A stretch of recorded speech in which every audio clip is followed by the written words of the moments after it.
মধ্য দিয়ে আজকের এই সুন্দর মুহূর্তটিকে উদযাপন করবেন সবাই।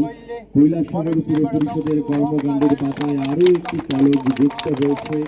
কৈলাসহর পুর পরিষদ কর্মে অঙ্গীকারবদ্ধ। পুর পরিষদ জনসাধারণের জন্য কাজ করে যাচ্ছে, তারই আরেক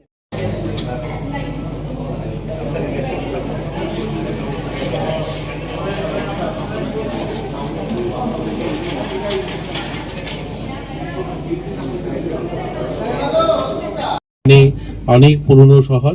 এই ইলেকট্রিক যে আজকে শ্মশান ঘাট, এটা অনেক আগেই হওয়ার কথা ছিল, যদিও এটা অনেক সময় লেগেছে। আজকে সময় পরিবেশ বাঁচাতে গিয়ে আমরা বৃক্ষরোপণ অনুষ্ঠান করছি। এই যে বৃক্ষ যেভাবে একটা মানুষের শবদাহ করতে গিয়ে কতগুলো গাছ কাটতে হয়, তো এই যে গাছ কাটা পরিবেশের একটা বড় ক্ষতিকারক দিক। এর জন্য সরকারও চাইছে যে গাছ কাটা যেন বন্ধ হয় এবং বিভিন্ন জায়গা নিয়ে সমস্যা থাকে। আমার আগের বক্তা বলেছেন সভাধিপতি যে বিভিন্ন জায়গাতে জায়গা নিয়েও একটা সমস্যা থাকে, কোথায় শবদাহ হবে। আর যেখানে সরকারিভাবে চুলো তৈরি হয় সেখানে গাছের প্রয়োজন, লাকড়ির প্রয়োজন, তো সেখানে অনেকগুলো সমস্যা থাকে। তারপরে একটা পলিউশনের বিষয় থাকে, আপনি যেখানে দাহ করবেন সেখানে আশপাশে ধোঁয়া, বিভিন্ন সমস্যা থাকে সেগুলোর থেকে। এর জন্য আধুনিক এই যে ইলেকট্রিক চুলা, এর থেকে পলিউশন হবে না, লাকড়ির দরকার হবে না, সময় উপযোগী। এর জন্য এই সিদ্ধান্তটা আমাদের মিউনিসিপ্যালিটির ধন্যবাদ জানাই আমরা। কৈলাসহর মিউনিসিপ্যাল কাউন্সিল এত সুন্দর একটা উদ্যোগ নিয়েছেন এবং কৈলাসহর এটা সম্পূর্ণ হয়েছে।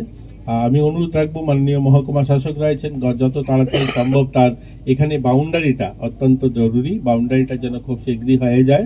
বাকি কাজগুলো ধীরে ধীরে হবে, যেগুলো ভিতরে যেগুলো দরকার হবে, এখানে একটা শেড হবে বা মানুষ বসার জায়গা, এগুলো তো তৈরি হবে।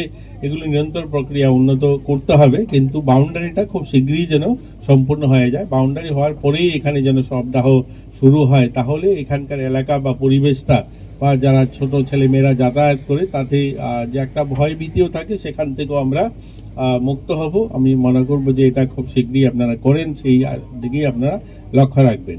আরেকটা কথা হলো, কৈলাসহর গুটি গুটি পায়ে কিন্তু আমরা অনেক এগোচ্ছি।